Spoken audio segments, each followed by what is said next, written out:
একদিনের আন্দোলনে সমস্ত মন্ত্রী এমপি আওয়ামী লীগের পাতিনেতা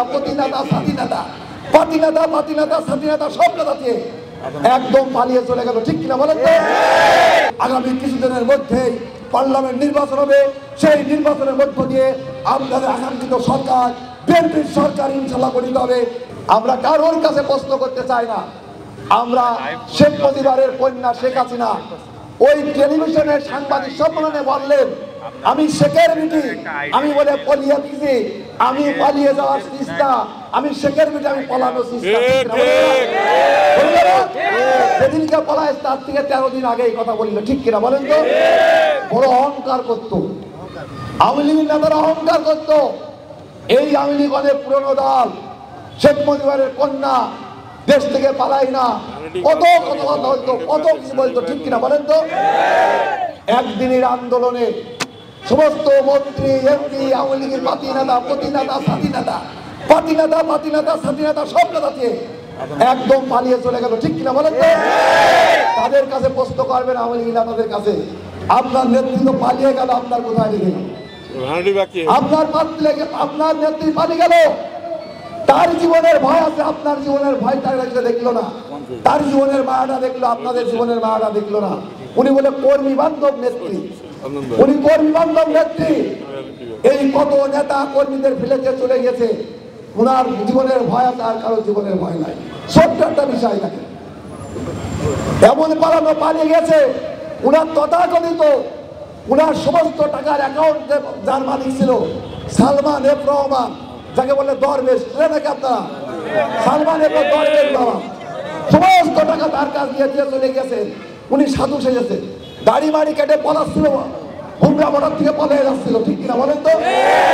হুমরা বর্ডার পলিয়ে যাচ্ছিল দরবেশ সালমান এফ রহমান, উনার উপদেষ্টা ছিলেন, উনার অর্থ উপদেষ্টা ছিলেন। আর এই দেশের 15 বছর আইনমন্ত্রী ছিল কিনা? আনিছিল। দুইজন পালিয়ে চলে যাচ্ছে, নৌকা উঠে পড়েছে, ভিডিও ধরে ফেলেছে, আনিসুর রহমানের ছেলেমেলা ধরে ফেলেছে। আনিসুর রহমান যখন ধরলো, আনিসুর রহমান খেসখেসে গলায়, উনি বললেন গলা খেসখেসে না, খেসখেসে বলে বললো, আমাকে ধস্তান কেন? পাশে তো ধর্মের বাবা আছে, টাকার ভান্ডার, উনাকে ধস্তান কেন? এই আমি কত বড় বদমাইশ! নিজে তো গ্রেপ্তার হলে আরো একজনকে গ্রেপ্তার করলো। উনার কোনো কর্মীর প্রতি কত দরদ থাকে? উনাদের আদালতে নিয়ে গেছে। বাংলাদেশে বলে কত আইনজীবী আছে এই সরকারের আমলে, জিপি পিপি অ্যাটর্নি জেনারেল, সহকারী অ্যাটর্নি জেনারেল প্রায় 17,000 আইনজীবীকে পৃষ্ঠপোষকতা করে মাসে মাসে বেতন দিয়েছে। আদালতে ওঠার পরে এই বাংলাদেশের জুডিশিয়াল ম্যাজিস্ট্রেটের ঢাকা জুডিশিয়াল ম্যাজিস্ট্রেটের পরে একজন আইনজীবীও ওনাদের আইনি লড়াই করে আইনি পাশে দাঁড়ায় নাই। কার আছে বলেন? আদালতে যখন নিয়ে গেছে তখন পচা ডিম মারা হয়েছে। ঠিক কিনা বলেন তো? পচা ডিম মারা হয়েছে, বাজারের ডিম সব শেষ হয়ে গেছে। ঢাকা শহরে কোনো ডিম নেই, সব ডিম আইন মন্ত্রী আর ওই এটা দরবেশ উঠে পড়েছে। আপনারা সুখবর জানেন, অনেক খবর জানেন না। 1700 বাংলাদেশের 1700 মন্ত্রী এমপি আওয়ামী লীগের তথাকথিত নেতা কর্মীরা এখনো গ্রেপ্তার আছে। পর্যায়ক্রমে সব আপনারা পাবেন ইনশাআল্লাহ, সব পাবেন। অনেক বড় বড় নেতা গ্রেপ্তার আছে, সব পাবেন। যত আকাম কুকাম করেছে সকল আকাম কুকামের বিচার হবে ইনশাআল্লাহ। আমি এই কথাটা এখন বলছি এই কারণে, আইন কেউ হাতে তুলে নেবেন না। 17 বছরে যে আকাম কুকাম করেছে, এই চাঁদপুর ইউনিয়ন কুলচারা বাসিন্দা, কুলচারা এই আমাদের মুরদ্দা এই এলাকায়, অর্থ এলাকায়, এই বাগলাখানা ইউনিয়নের অংশ দিয়ে এই এলাকা, আপনার এই বাজার কেন্দ্রীয় এলাকার যে নির্যাতিত হয়েছে, অত্যাচারিত হয়েছে, বাড়ি দখল হয়েছে, জমি দখল হয়েছে, চাঁদা দিতে হয়েছে, অসম্মানিত হয়েছেন, এর প্রতিশোধ যদি নেই, একটু যদি ন্যায় যাবে তাহলে ওকে নিতে পারবে, বলে নিতে পারবে? নিতে পারবে? আমরা ওই শিক্ষা পাইনি, আমরা ওই শিক্ষা পাইলে আইন হাতে তুলে নেওয়া যাবে না। এই বাংলাদেশের সবচেয়ে বেশি নির্যাতিতকে বলেন তো, সবচেয়ে বেশি নির্যাতিতকে খালেদা জিয়া, এবং খালেদা জিয়া সবচেয়ে বেশি নির্যাতিত। ঠিক কিনা বলেন তো? একজন 86 বছরের বিধবা নারী, 86 বছরের বিধবা নারী, 3 বারের প্রধানমন্ত্রী, 15টি বছর জেলখানায় থেকেছে, ঠিক কিনা বলেন তো? 15টি বছর জেলখানায় মৃত্যুর সাথে লড়াই করেছে। যার চিকিৎসার জন্য বিদেশ যাওয়া হয় নাই, যার চিকিৎসার জন্য ডাক্তার দেওয়া হয় না। একটি সন্তান বিদেশে মারা গেছে, একজন মায়ের সন্তান মার পাশে মৃত্যুবরণ না করে বিদেশে মৃত্যুবরণ করেছে। আর একজন সন্তান হাজার হাজার মাইল দূরে বনবাসে আছে। এর চেয়েও কষ্ট একজন মধ্যমা মহিলের আর কিছু হতে পারে না, ঠিক কিনা বলেন তো? সেই কষ্ট সহ্য করেছে বেগম খালেদা জিয়া। এই দেশ ছেড়ে যায় নাই। বেগম খালেদা জিয়াকে প্রস্তাব দেওয়া হয়েছিল, আপনি রাজনীতি ছেড়ে দেন। এই তথাকথিত কুলাঙ্গার সরকারের ডিজে ভাইরা বেগম খালেদা জিয়ার কাছে প্রস্তাব দিয়েছিল, আপনি রাজনীতি ছেড়ে দেন, আপনি রাজনীতি ছেড়ে বিদেশে চলে যান। বেগম খালেদা জিয়া বলেছিল, আমার মৃত্যু হলে বাংলাদেশে হবে, এই দেশের মাটিতে মৃত্যুবরণ হবে, আমি দেশ ছেড়ে পালিয়ে যেতে পারবো না, আমি সেই নেত্রী বেগম খালেদা জিয়া। আর একটু আন্দোলন থেকে আপনি পালিয়ে চলে গেলেন নেতা কর্মীতে। গণভবনে ছিল গণকবর, আমাদের নেতারা বলতেন কোন কুলাঙ্গার ছিল। এই শেখ হাসিনার বেটি কত কুলাঙ্গার ছিল। গণভবনের ভিতরে আপনার ট্যাক্সের টাকা দিয়ে গণভবনের সুখ শান্তি করেছে, সারাদিন সুখ শান্তি কামাইছে। এই গণভবনের ভিতরে এই ছাত্রদের হত্যা করে গণকবর রচনা করেছে। বাংলাদেশের সবচেয়ে নিরাপদ স্থান আছে ক্যান্টনমেন্ট। এই ক্যান্টনমেন্টের ভিতরে আইনা ঘর করে হাজার হাজার নেতা কর্মীদের ধরে নিয়েছে, দর্শনী করে মৃত্যুবরণ করেছে। এর চেয়েও দুঃখজনক আর কিছু হতে পারে না, এর মতো দুঃখজনক আর কিছু হতে পারে না। 25,000 কোটি টাকা ব্যয় করে এই শেখের বেটি তার বাপের কাল্লা তৈরি করে বিভিন্ন জায়গায় করেছে না। একটা কাল্লা কি আপনারা ভাঙতে হয়েছে? আপনারা কি কাল্লা ভেঙেছেন? কাল্লাটাও ভাঙতে হয়নি। কয়েকদিন আগে দেখলাম কিশোরগঞ্জের ডিসি সাহেব দাঁড়িয়ে থেকে কাল্লা ভাঙছে। ওই ডিসি আর এসপি, এই শেখ হাসিনার ডিসি এসপি দাঁড়িয়ে দাঁড়িয়ে কাল্লা ভাঙছে, এইটা আমাদের দেখতে আসছে। আর এই টাকা কাল্লা বানানোর টাকা আমার আপনার ট্যাক্সের টাকা, আমার আপনার ট্যাক্সের টাকা। আইন পাশ করেছিল শেখ হাসিনা, আইন পাশ করলে শেখ পরিবারের দিকে কোনো শব্দ করা যাবে না। প্রায় 1700 এই বিএনপি ছাত্র দলের নেতা কর্মীদের কারাগারে ধীরে ধীরে কারাবরণ করতে হয়েছে শুধু শেখ হাসিনা সম্পর্কে, শেখ পরিবার সম্পর্কে ফেসবুকে স্ট্যাটাস দেওয়ার জন্য, মন্তব্য করার জন্য। আজকে তোমার কাল্লা কোথায়? আজকে শেখ হাসিনা তুমি কোথায়? তোমার বিরুদ্ধে তো ন্যাংটা শ্রমিক বোঝাতে ছেড়ে দিচ্ছে, কত কুস্তি লড়াচ্ছে। আর ফেসবুকে তোমার সামনে কিন্তু কটূক্তি করেছে বলে তুমি ধরে ধরে কারাগারে নিক্ষেপ করে অমানবিক নির্যাতন করেছো। আজকে তুমি কোথায়? আজকে তুমি কোথায়? আজকে ট্যাক্সের টাকা দিয়ে শেখ পরিবারের কাল্লা বানানো হয়েছে, একটা কাল্লাও বাংলাদেশে নেই।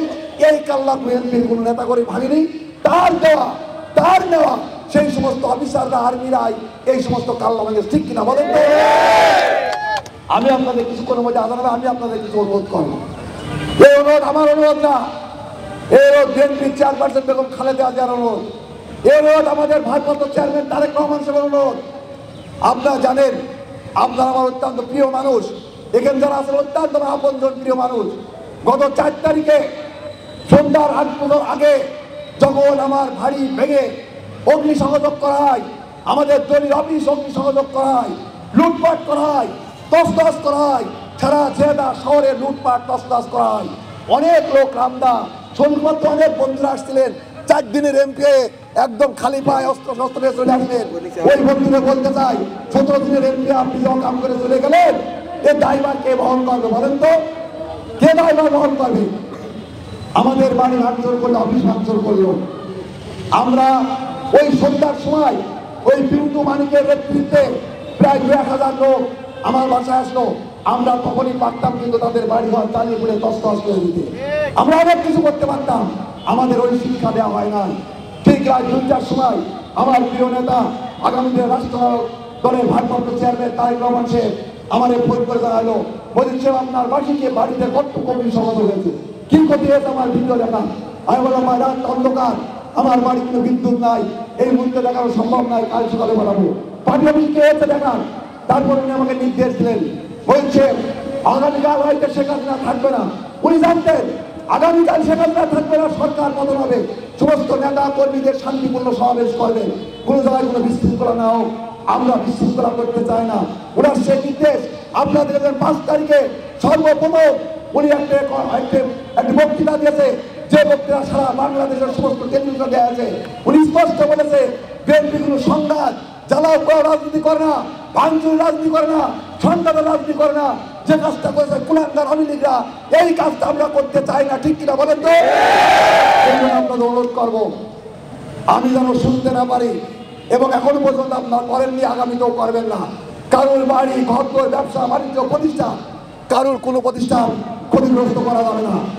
আপনাদের কোনো বাড়ি ঘর কোনো কিছু ভাঙচুর করা যাবে না, কারো জমি দখল করা যাবে না, কারো সম্পদ লুণ্ঠন করা যাবে না। এইটা আমাদের নির্দেশ।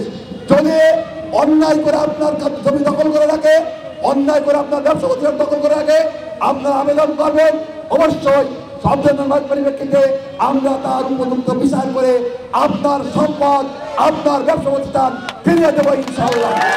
যে যা করেছে, যে যতটুকু অন্যায় করেছে পালিয়ে চলে গেছে, ঠিক কিনা বলেন তো? কত বড় মাস্তান ছিল, কত মাস্টার বলে বাবা পদ্মে যখন দেখতো মানুষ হাঁকর থেকে দেখতো, একটু কুমত্র সেসব মাস্টারটা আছে আছে। আমরা ওই মাস্টার হতে চাই না, আমরা চাই জনগণের ভালোবাসা। এই নতুন স্বপ্ন, নতুন সূর্য উঠেছে, নতুন স্বাধীনতা অর্জন হয়েছে। এই স্বাধীনতার মধ্যে দিয়ে সরকার হবে, এই সরকার হবে দুর্নীতিমুক্ত সরকার, এই সরকার হবে সন্ত্রাস মুক্ত সরকার, এই সরকার হবে আইনের শাসনের সরকার, এই সরকার হবে মানুষের মৌলিক অধিকারের সরকার, এই সরকার হবে দেশের উন্নয়নের সরকার। সেই সরকার আপনারা দেখতে চান না? আর সেই সরকার দেখতে হলে আপনাদেরকে ধৈর্য ধরতে হবে। আগামী কিছুদিনের মধ্যেই পার্লামেন্ট নির্বাচন হবে, সেই নির্বাচনের মধ্য দিয়ে আপনাদের আকাঙ্ক্ষিত সরকার, বিএনপির সরকার ইনশাল্লাহ গঠিত হবে। সেই সরকারের মধ্য দিয়ে আমরা এই এলাকায় আমাদের প্রিয় নেতা মশিউর রহমানের অসমস্ত উন্নয়নমূলক কর্মকাণ্ড ইনশাল্লাহ আমরা করব। এই প্রত্যয় ব্যক্ত করে আপনাদের সবার সুস্থ মঙ্গল কামনা করে আমি আমার বক্তব্য শেষ করছি। শহীদ জিন্দাবাদ, খালেদা জিয়া জিন্দাবাদ, তারেক রহমান জিন্দাবাদ।